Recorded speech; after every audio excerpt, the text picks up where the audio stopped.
ఎన్నికల జాబితాల్లో అక్రమాలపై ప్రతిపక్ష కాంగ్రెస్ ఆందోళన చేస్తూ ఎన్నికల సంఘాన్ని బీజేపీని నిలదీస్తున్న తరుణంలో అందరినీ ఆశ్చర్యపరిచే ఓ జాబితా వైరల్ అయింది.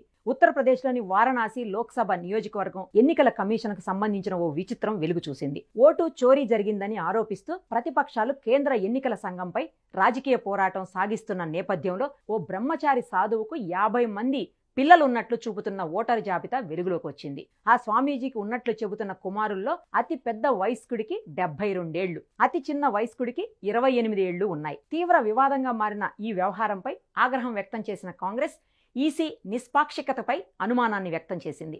ఓటరు జాబితాలో పేర్కొన్న వివరాల ప్రకారం వారణాసిలోని రామ జానకి ఆలయ వ్యవస్థాపకుడు స్వామి రామ్ కమల్ దవాస్ 50 మంది ఓటర్లకు తండ్రి. ఆయన చిన్న కుమారుడు రాఘవేంద్రకు 28 ఏళ్లు కాగా పెద్ద కుమారుడు బన్వారీ దాస్కు 72 ఏళ్లు. 50 ఏళ్ల స్వామి రామ్ కమల్ దాస్ అవివాహితులు. ఈసీ సృష్టించిన మరో అద్భుతం చూడండి. 50 మంది పిల్లలకు తండ్రిగా రామ్ కమల్ దాస్ని ఈసీ చూపించింది.